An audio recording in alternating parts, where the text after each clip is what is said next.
Countertops. Everybody's got them. Sometimes a little confusing on which one to use. Hi everybody, Bob Galeese with One Man and a Hammer and OneManandAHammer.com. There are so many selections out there today for countertops that many times my clients ask me, they don't know what to do. They're a little confused. They have laminates, which sometimes people tend to associate with the old laminates when I was a kid. I don't know how old you are, but from back then, they had the old black lines along the edges, and it always kind of started popping apart. Today, the new laminates today are absolutely gorgeous stuff. Specifically, the one that we use a lot of is the Wilson Art high definition product. Great looking product. Sometimes people can't tell here in the showroom if it's granite or it's laminate.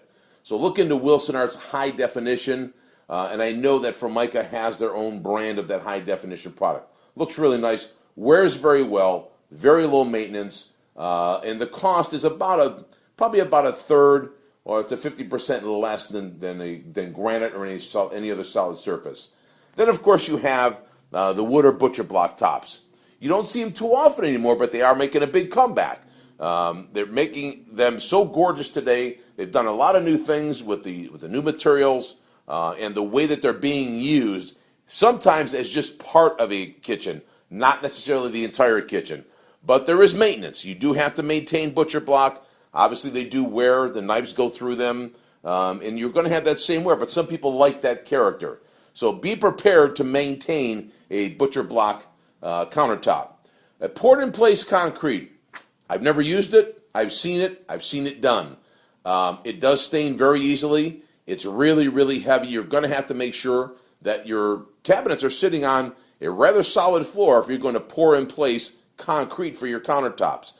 The nice part of the concrete is that you can color them. You can swirl in color. You can do all kind of different things. You can have it semi-gloss, high gloss, all kind of things you can do there. And then, of course, there's ceramic or porcelain tile. To me, it's a no-brainer. I know ceramic has grout. When the right products are used and the right grout is used, having tile on a countertop, which I had for 11 years in my first home, it's a no-brainer. It's easy to maintain if it's done properly, okay? And I am using my cheat sheet here. There's so much to know. Granite natural stones, granite's all over the place. Easy to maintain. Some people think or have heard that you have to seal it every 6 months. Really not true. If the fabricator that is installing the granite does, again, his job properly or her job properly, they put a sealer on there that's going to last a long, long, long time. I've had granite countertops now for about 8 years, and we have never sealed it except for the first time after they installed it. So granite is a great choice. It's a great choice for heat. You want to take a hot pan off the stove, put it on the granite, obviously you can do that. They are a little porous. There's certain granites that are a little porous, so be careful. Make sure you ask. And I'm not talking about marble, granite. Marble is very, very, very porous. Do not use marble on a countertop. Not a good idea. The engineered stones such as quartz, very scratch resistant, non-porous, hard to stain, doesn't require sealing. It's not as hard as the stone. It is as expensive as granite is, and you are going to have seams, of course, as with most solid surface tops. And the one thing about the quartz, you cannot take a hot pan off a stove and set it on it. It will melt it because it is made with resins and compressed with the quartz and the granite chips. So you really can't put hot things on top of granite.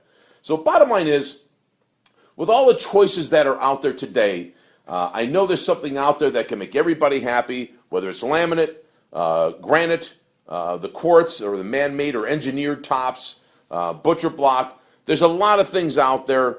Ask your contractor about the pros and cons. See what he likes, see what he doesn't like, and do your homework. Make sure that your contractor isn't telling you, we don't like that only because he doesn't want to use it or doesn't have a source for it.